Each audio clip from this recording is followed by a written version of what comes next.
nationally, and the highest rated talk show hosted by an African American on the 2025 Talkers Heavy 100 list of the most important talk radio hosts in the nation. Last year, Tavis ranked number 33, and the year before, number 45. The Tavis Smiley Show has rapidly expanded its national syndication to now include nearly 50 radio stations across the country and counting. Congratulations, Tavis. Yeah. Keep on. Never say die. Keep on. Like this. Keep on. Never say die. Keep on. Like this. Never say die. Never say die. Keep on. Never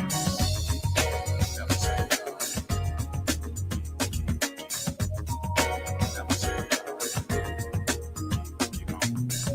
Like this. Never say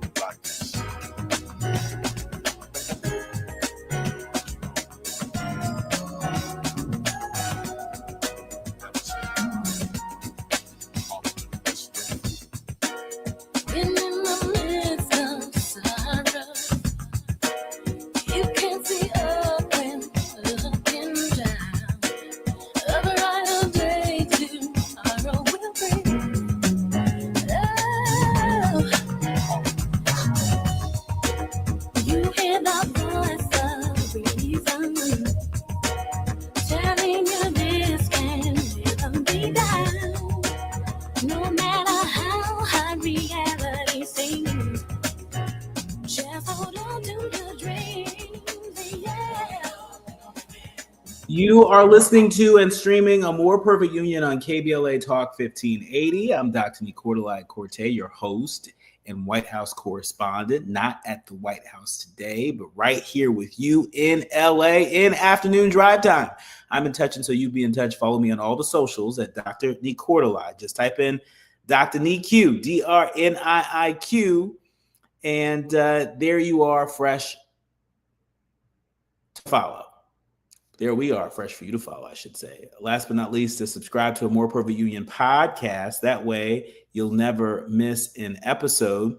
And speaking of not missing anything, let me just say, I am very proud to be a part of a station that prides itself in being the people station, that prides itself in being connected to ordinary people in the community that are simply looking for news and information that they can trust, news and information that may challenge their assumptions, news and information that might even entertain them.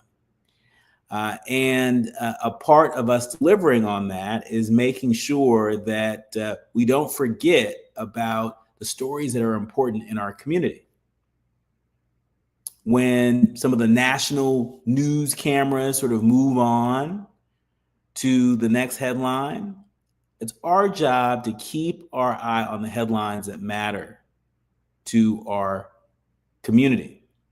And that is exactly why next Thursday, November 6th, from 4 to 6 p.m., we're going to be hosting the Altadena Town Hall meeting, all about understanding the Wildfire Recovery Compensation Fund. It's all about informing residents about Southern California Edison's newly launched Wildfire Recovery Compensation Program and providing clarity on eligibility and the claims process.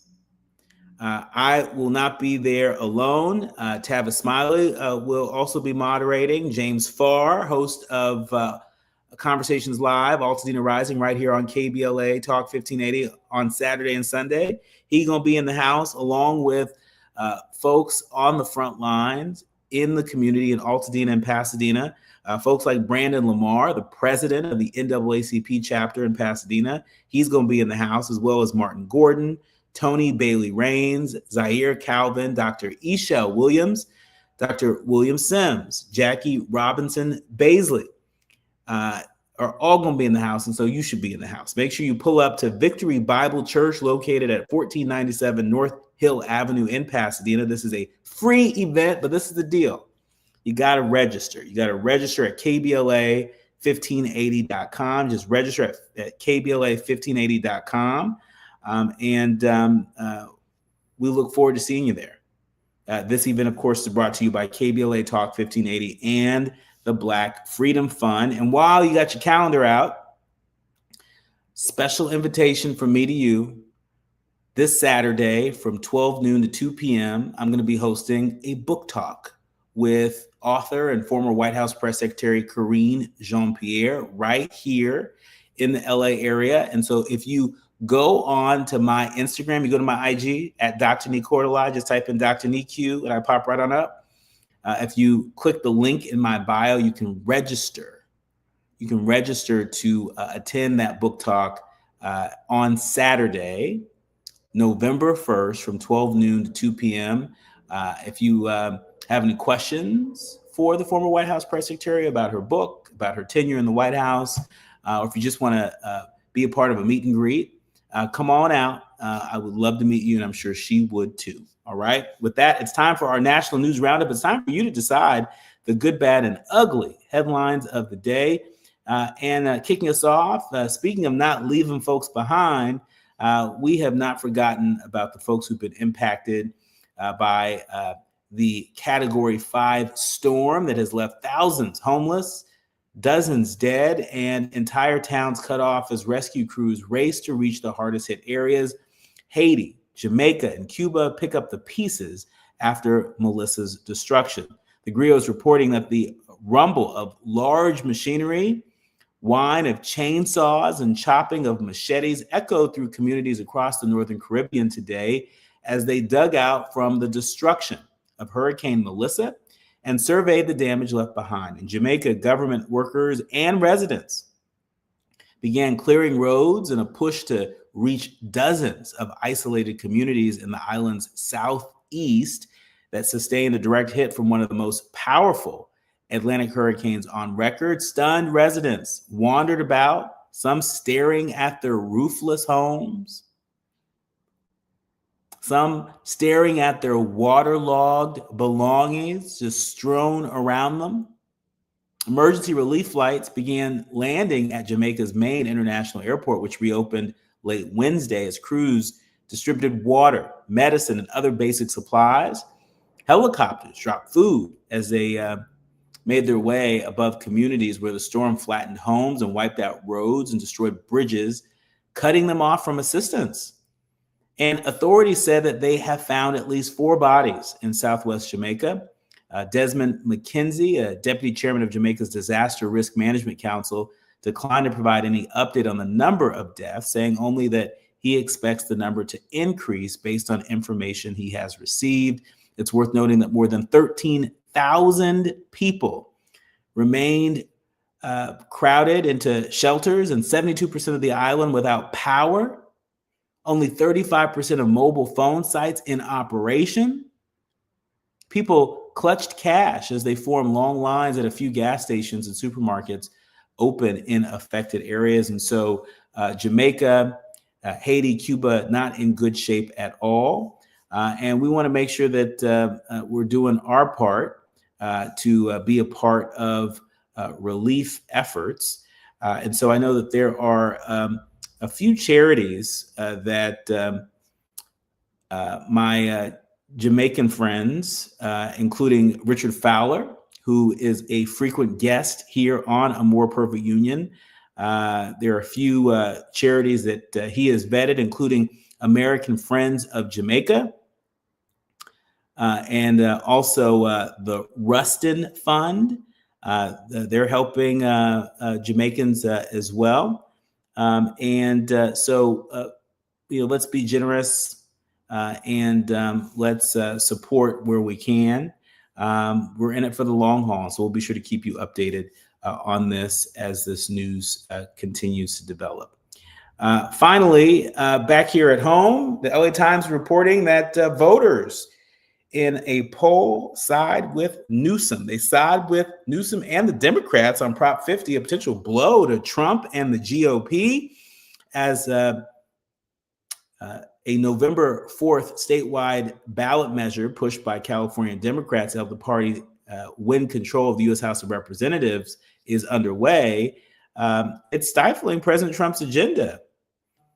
And guess what? It has a substantial lead in a new poll that was released today. 6 out of 10 likely support Proposition 50, the proposal by Governor Gavin Newsom and his allies to redraw the state's congressional districts to try to increase the number of Democrats in Congress, according to a survey by UC Berkeley's Institute of Governmental Studies that was co-sponsored by the LA Times. About 38% of likely voters oppose the ballot measure. Notable in an off-year special election about the arcane and complicated process of redistricting, 71% of likely voters said that they had heard a significant amount of information about the ballot measure. That may be because roughly $158 million has been donated in less than 3 months. Less than 3 months to the main campaign committees supporting and opposing the measure. Voters in the state have been flooded with political ads. I know when I'm in California, I've been seeing a lot of ads on TV, of course, ads here on KBLA and other stations, even text alerts on my phone. And so I'm feeling that surround sound effect related to Proposition 50, and hopefully you are too. In the first minutes of the game, former President Obama and Newsom and Massachusetts Senator Elizabeth Warren and other prominent Democrats, they spoke in favor of Proposition 50 in an ad. It probably cost at least $250,000 to air. That was seen by Californians watching Tuesday night's World Series game between the LA Dodgers and the Toronto Blue Jays. And so, let's keep up the momentum. Prop 50 is going to be a critical part of Democrats taking back the House of Representatives. We'll be sure to keep you posted. When we come forward, we're switching gears. I'm really looking forward to stretching out with my next guest, Oswald Newbold. Oswald Newbold. He was sentenced to life at 20 after growing up with teenage parents battling addiction. And today, he's a certified community conflict mediator under the National Institute of Mediation Incorporated. And he's been busy serving the people at a time when so many of us may feel overwhelmed with the conflict in our communities, the conflict that we are consuming in the news. There's no time like the present to talk to a real conflict mediator. Oswald Newbold, he joins us when we come forward. You're listening to and streaming A More Perfect Union on KBLA Talk 1580. You're listening to A More Perfect Union on KBLA Talk 1580. We've got a lot to talk about. California, this is your moment. The special election is November 4th, and your vote helps decide your future, your community, and your state. Drop your ballot at a secure drop box. Visit an early vote center or mail it. Your participation powers democracy. Every ballot makes a difference. Tell a friend to do the same. Sign up at where'smyballot.sos.ca.gov to track your ballot. Make your voice count. Don't delay. Vote today. A message from the California Secretary of State. We all hear the radio ads about the IRS. They tell you to be afraid, to be scared, and they try to frighten you into calling. I'm not here to do that. Tax Relief Advocates is different. TRA is here to tell you that if you owe money to the IRS, whether it's $5,000, $50,000, or $500,000, we have a solution. It doesn't matter if you're sitting in your car, at work, or with your kids. No matter where you are, call now. 800-550-9651. Don't lose hope. TRA can eliminate or reduce what you owe to the IRS. Generous programs are now available that can give you a fresh start. Our passion is taxes and helping individuals fix their IRS problems. We have over 1,000 5-star reviews on Google and an A+ with the Better Business Bureau. You don't need to be afraid of the IRS any longer. End your tax nightmare today by visiting us online at TRA.com or call 800-550-9651. That's 800-550-9651. Tax Relief Advocates, real solutions for real people. On Thursday evening, November 6th, you're invited to the next KBLA Talk 1580 Altadena Town Hall meeting. This time, we're convening at Victory Bible Church, 1497 North Hill Avenue in Pasadena. The town hall will once again be broadcast live on KBLA Talk 1580 from 4 to 6 p.m. on Thursday, November 6th. But you're invited to join us in person for this urgent and necessary community conversation. The theme for this Altadena Eaton Canyon Fire Town Hall is Understanding the Wildfire Recovery Compensation Fund. The primary focus of this gathering is to inform residents about Southern California Edison's newly launched Wildfire Recovery Compensation Program and provide clarity on eligibility and the claims process. There are plenty of questions to be asked, and only KBLA Talk 1580 has the right moderators to ask the tough questions, the right stakeholders and community activists to share their insights, and we have confirmed the participation of corporate executives from Southern California Edison to answer our queries. So be sure to join us at Victory Bible Church in Pasadena, 1497 North Hill Avenue on Thursday, November 6th. The event is free and open to the public, but registration is required at KBLA1580.com. That's KBLA1580.com. Light refreshments will be served immediately following the live town hall. This KBLA Talk 1580 Altadena Rising Town Hall is brought to you by the Black Freedom Fund. We have no permanent friends or permanent enemies. Only permanent interests. As we effort to build a more perfect union. You are listening to and streaming A More Perfect Union on KBLA Talk 1580. I am delighted to welcome my next guest, Oswald Newbold II. He is co-author of Breaking Chains, Building Futures.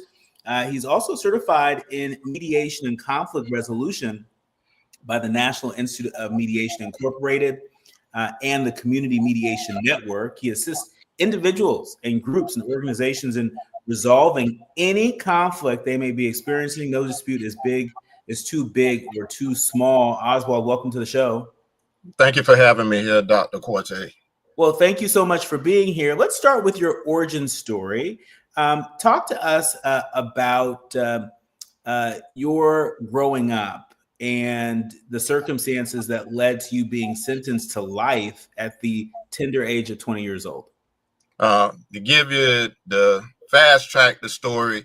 So growing up, I grew up in South Florida, the South Florida area. I grew up, my parents was teenage parents. They both were in the 12th grade when my mom got pregnant.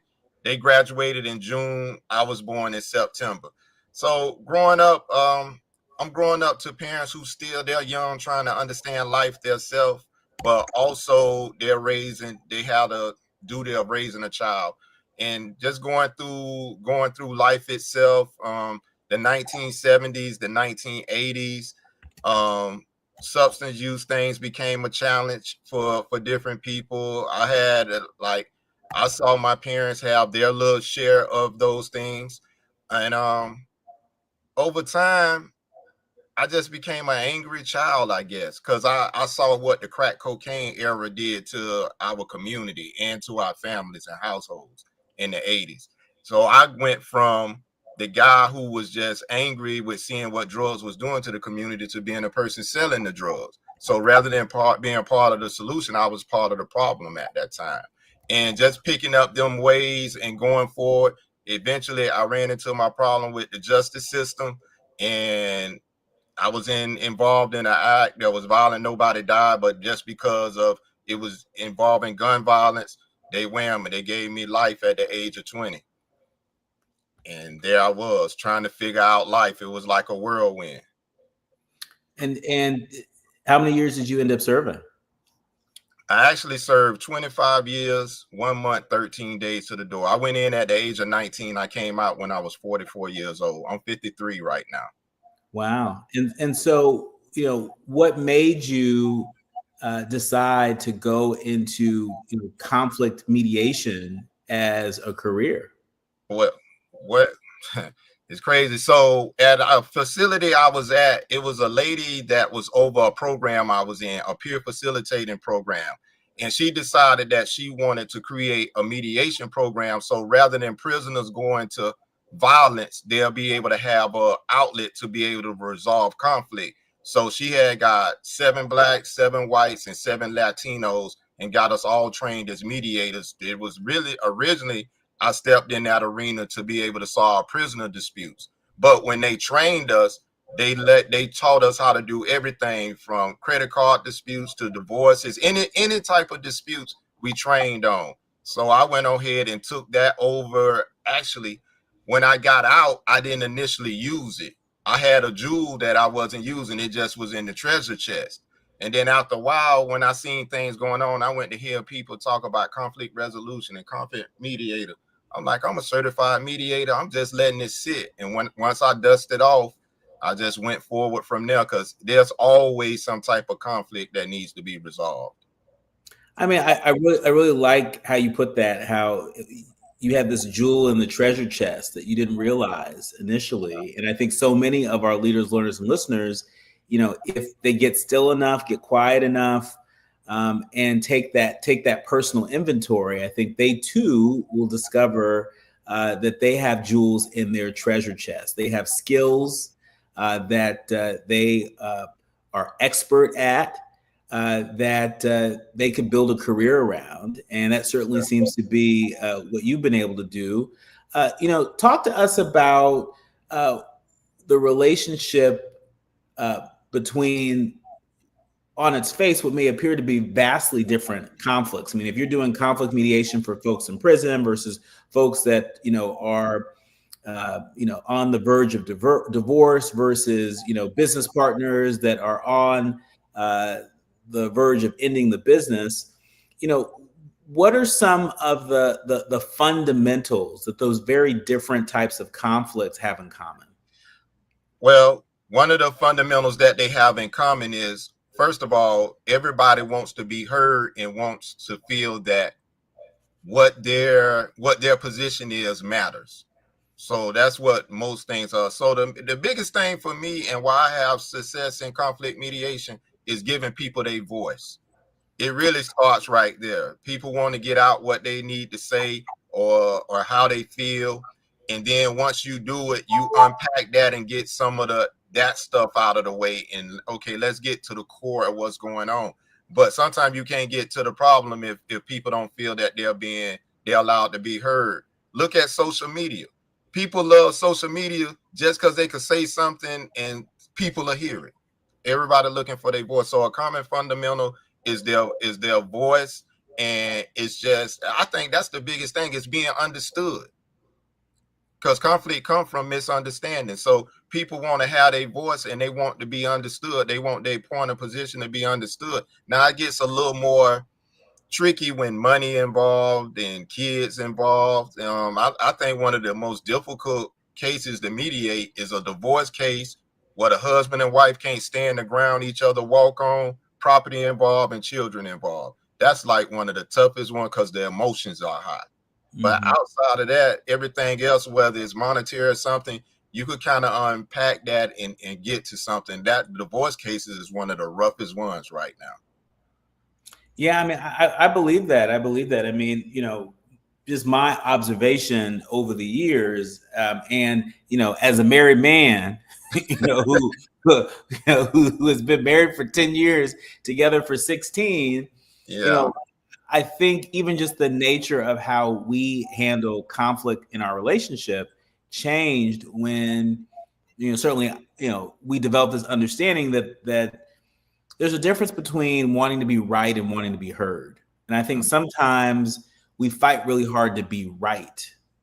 And, being right, it might be actually a cheaper win, right? It's not as lasting. I mean, you can be right, but if you're right and in the process you have diminished the person that you are arguing with, you have impeded their dignity, you have sullied their confidence, then what is that worth, right? And so is there something to that in your practice when it comes to mediation and conflict resolution, that distinction between being right versus being heard? All right, so that's a good point you make.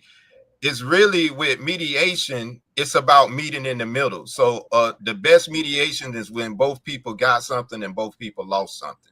So how the scenario you gave, if you're fighting to be right, that means somebody's going to win and somebody's going to lose.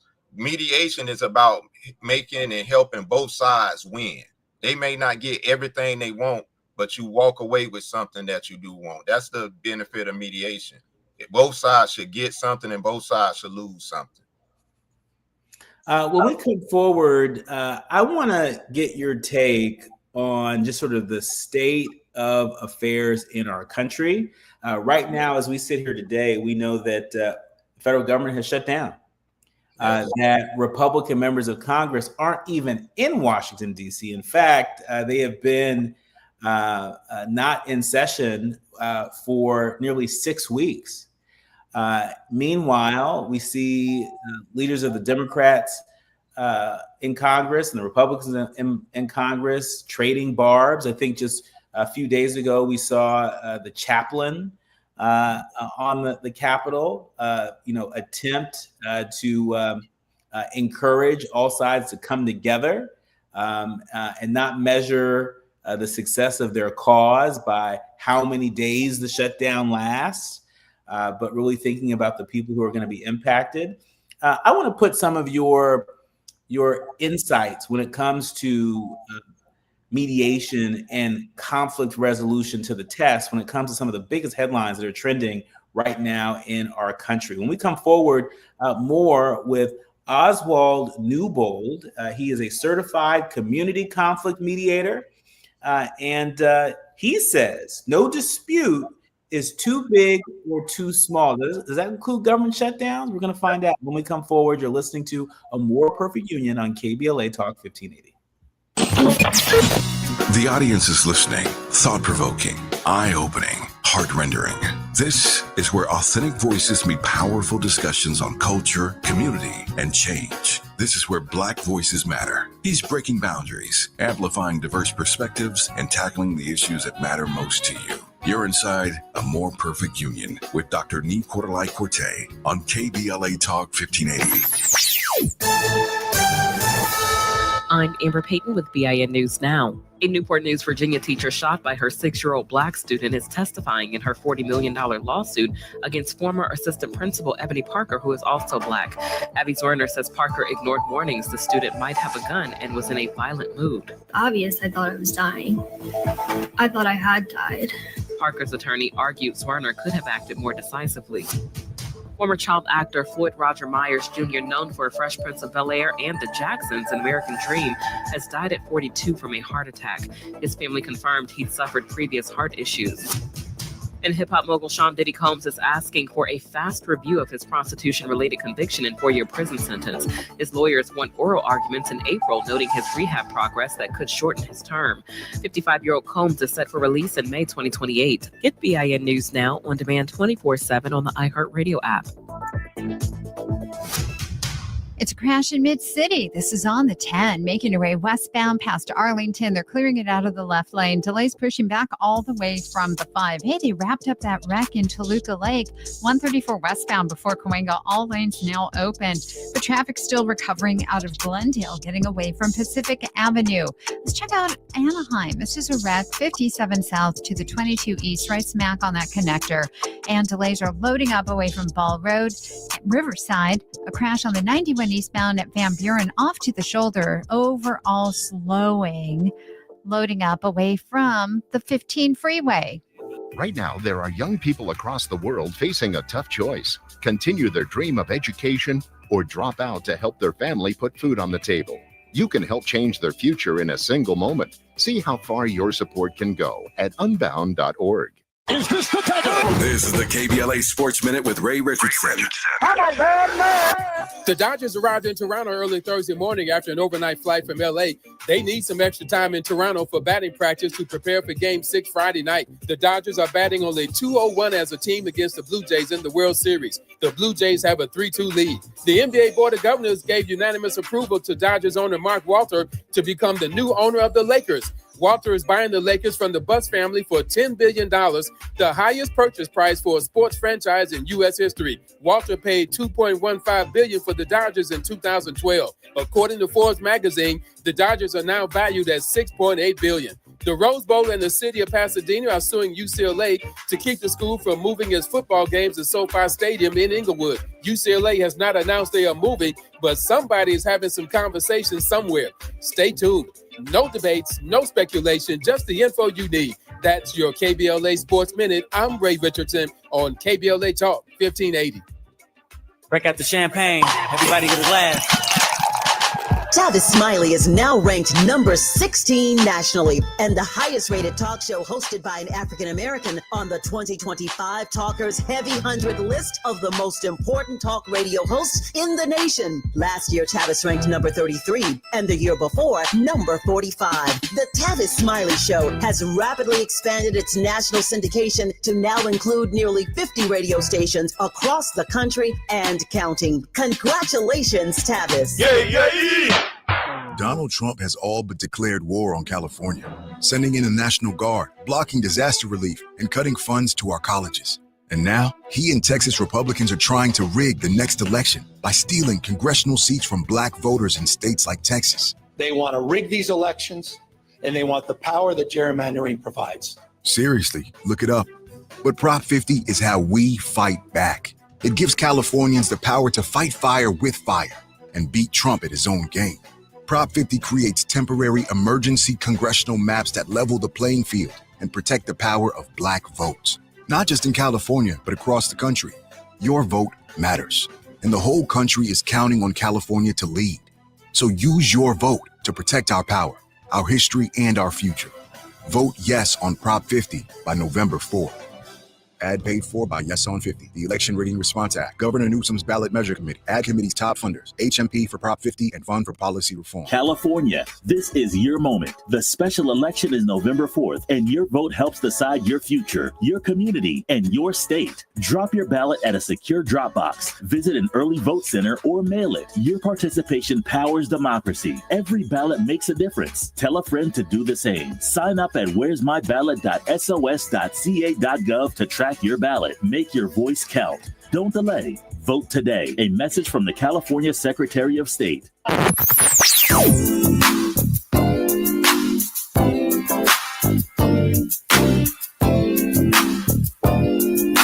This is KBLA Talk 1580. Talk radio. That's music to your ears. We're unapologetically progressive. KBLA Talk 1580. Hit me! National news of consequence, informed opinion, and analysis beyond the headlines. You're listening to A More Perfect Union on KBLA Talk 1580. You are listening to and streaming A More Perfect Union on KBLA Talk 1580. I'm Dr. Nii-Quartelai Quartey. I'm really delighted to be in conversation with Oswald Newbold II. He is co-author of Breaking Chains and Building Futures. He's also a certified community conflict mediator under the National Institute of Mediation Incorporated and has been certified since 2008. If you want to learn more about Oswald and his work, just go ahead and go to oswaldnewbold.com. It's written just how it sounds, oswaldnewbold.com. Oswald, before the break, I was attempting to put your conflict resolution and mediation skills to the test when it comes to one of the biggest headlines that's trending right now in the country, this government shutdown. It seems that Republican leaders and Democratic leaders on Capitol Hill are at an impasse. Democrats fighting to lower the cost of health care. Obamacare subsidies are expiring. And that means that healthcare premiums are skyrocketing. Meanwhile, we know that Republicans are saying, hey, let's just pass a clear continuing resolution, and then we can talk about that later. Well, Democrats have been trying to talk about this and move on this all year, and this may be the best leverage they have. How should Democrats and Republicans resolve this impasse? Just moments ago, you were saying that some of the best mediation happens when both sides lose a little bit. How do you see this impasse coming to a resolution? There's no way they're going to come to a resolution without some type of sacrifice. Both sides are going to have to give something up. As I said earlier, no conflict is high. What you said, no dispute is too large or too small. That's what you said. That's what you said. All right, because you quoted me. Yeah, all right. Look at it this way. It's not even about Republican or Democrat. It's about the will of the people. So both sides need to look at what the will of the people are asking for and looking for.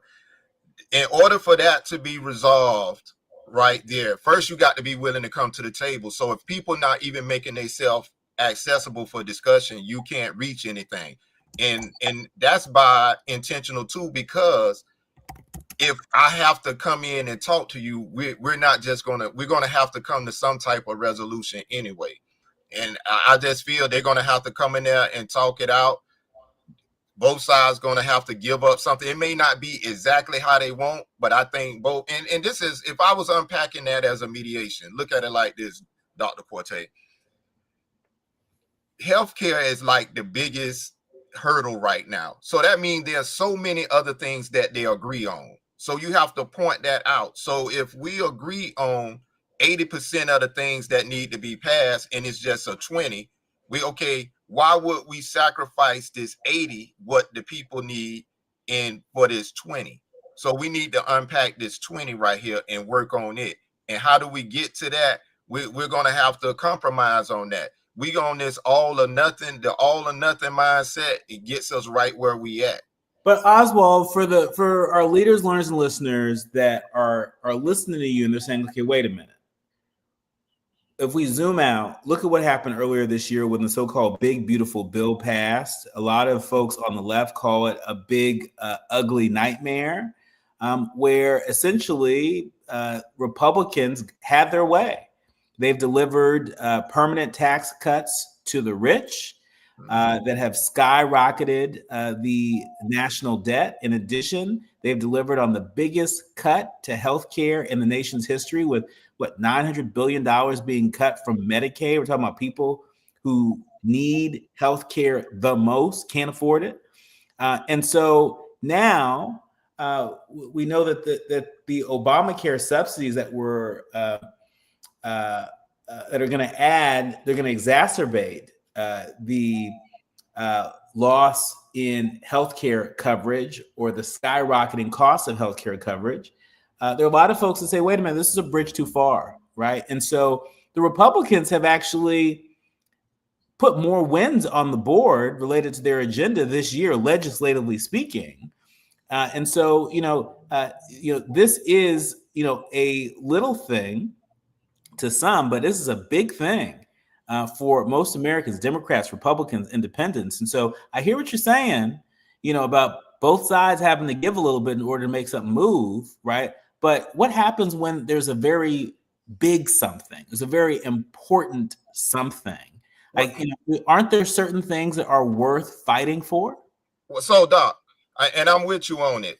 When I say both sides gonna probably have to give up some, one may have to give up way more than the other for it to get there. But I'm just saying, most time, and maybe one side has already given up what they're going to give up, and the other side hasn't given up anything.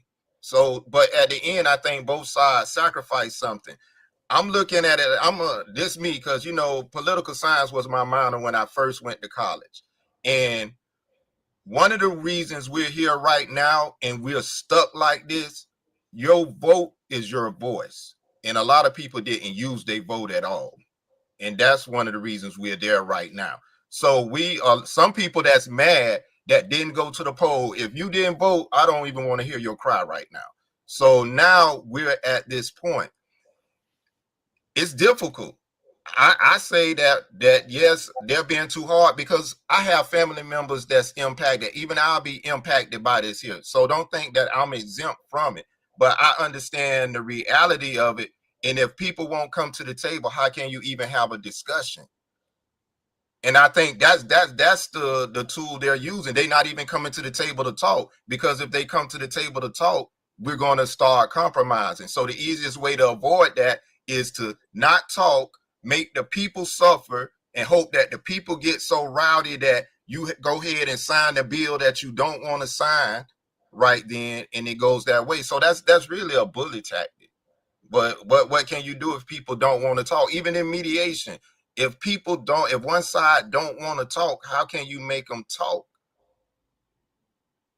You're right. I mean, this is where we're at. And look, there's an election happening on Tuesday in places like New Jersey and New York City and Virginia, and right here in California, where Prop 50 is going to be on the ballot. And so you're right. Your vote is your voice. Your voice is your vote. And part of how we got here, speaking of origin stories, part of how we got here was that there were too many people who sat on the sidelines, too many people who played that false equivalency game and said, well, I don't know, it's the lesser of two evils. No, it ain't the lesser of two evils. It ain't the lesser of two evils. It is two very stark visions for the future, right? As we sit here today, we are on the cusp of 42 million Americans not getting the food assistance that they've earned, the food assistance that they deserve, the food assistance that is their birthright as people of the United States. They ain't going to get it because of this impasse. I work in the building where the food stamp office is on the second floor from me, so I see it firsthand. I get it. And you're correct. I mean, it's a dire situation, but we're at where we are at right now. And until people come to the table, we're not going to get anywhere. It's bigger than you. It's bigger than me. How do we get them to come? Because right now they just playing hardball. It's all or nothing. And one thing about politics, usually you give a little and you get a little, or you give a lot and get a lot, however it is. But right now it's all or nothing. And that all or nothing has failed our country through the history of time. And the all or nothing is not just playing out on Capitol Hill. I think it's playing out in homes across the country, households across the country. And so, when we come forward, Oswald, in our remaining minutes, I want to give you an opportunity to provide us with some tips, tools, and resources as we head into the holiday season. And we're having to confront some of our loved ones who may have voted differently, who may have very different worldviews than we have, where there are old conflicts that might be inflamed. I want to give you an opportunity to share with our leaders, learners, and listeners some tips, tools, and resources in terms of how we navigate conflict at the dinner table as the holidays are right around the corner. You are listening to and streaming A More Perfect Union on KBLA Talk 1580. More with certified conflict mediator Oswald Newbold II when we come forward.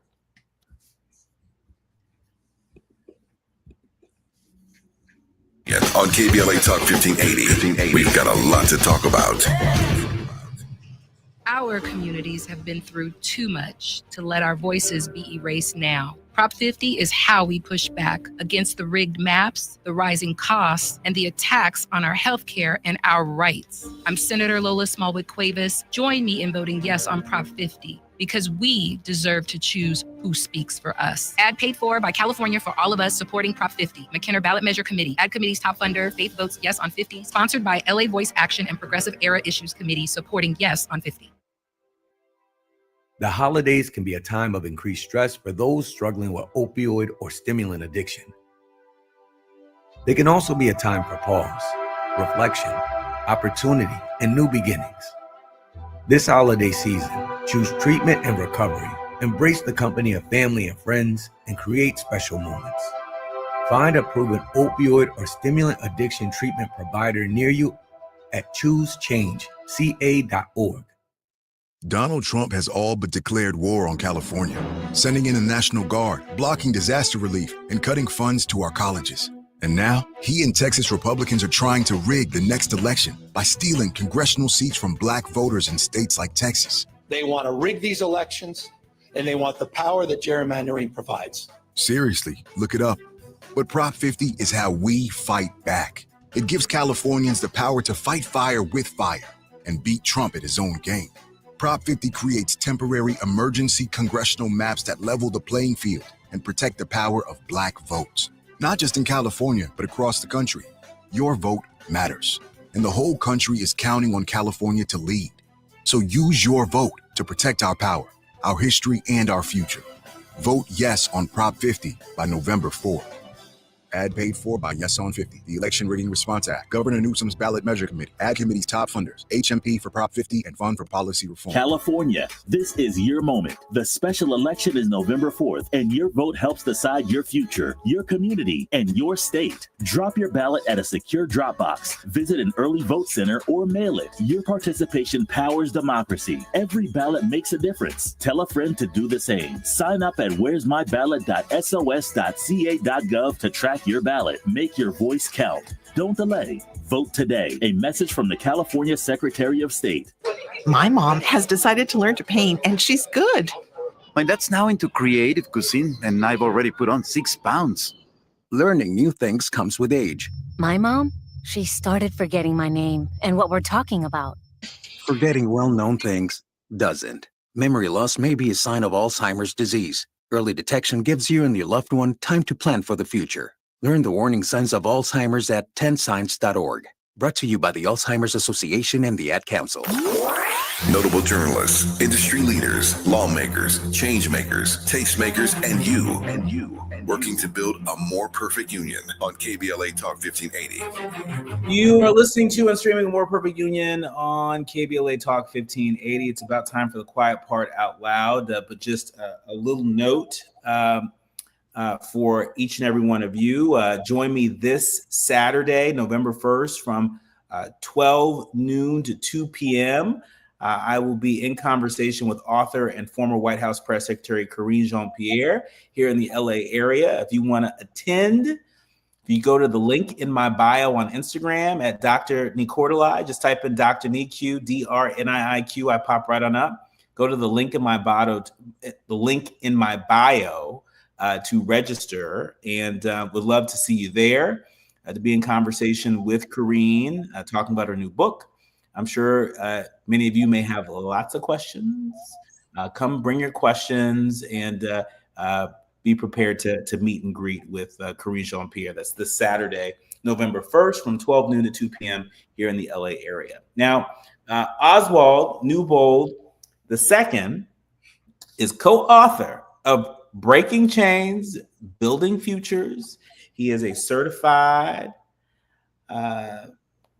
conflict resolution coach and mediator. And look, we need plenty of coaching heading into the holiday season. What tips, tools, and resources would you offer us as we're preparing, some of us, not all of us, but some of us, to be at the holiday table across from relatives and friends who may have voted differently, who may have a different worldview than we do? What is your advice to help keep the peace? Well, my first thing is, I won't say avoid the conversation as much as possible, but if it doesn't need to be discussed, don't discuss it. However, if you do engage in a political conversation, you're gonna have to just, I'm not gonna say respect the other person's position, because people are gonna debate that. And this honestly is what I've seen.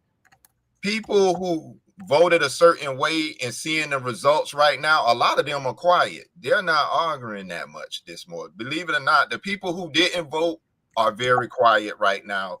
And those who were very vocal and justified why they voted a certain way, they have got quieter and quieter and quieter right now. I don't know what you're seeing out there in the land, but that's just what I've been seeing. Mm-hmm. So I think people that come to the table together probably going to be at the same consensus, or if they went a different way, they're not going to be the one that crack open that conversation, because it's uncomfortable and many people are saying, hey, that's not what I voted for. I voted for something else. But right, that's the common thing I'm hearing. But it is what it is at this point. Stand on your truth. I mean, like you mentioned it earlier about people was talking about the lesser of two evils, but at the same time, when we were looking at this, it was a stark difference.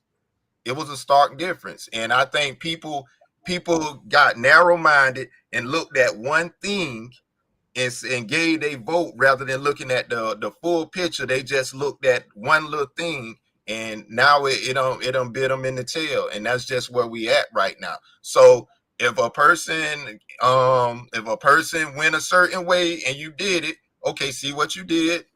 Okay. Sometimes you don't even have to argue. They feeling it. They're feeling it right now. But we all are feeling it for the wrong reasons. But what can we do? I think that just going forward, people need to use their vote responsibly. And I'm like this here when it comes to voting. They're blood-stained streets. Everybody couldn't vote at one point.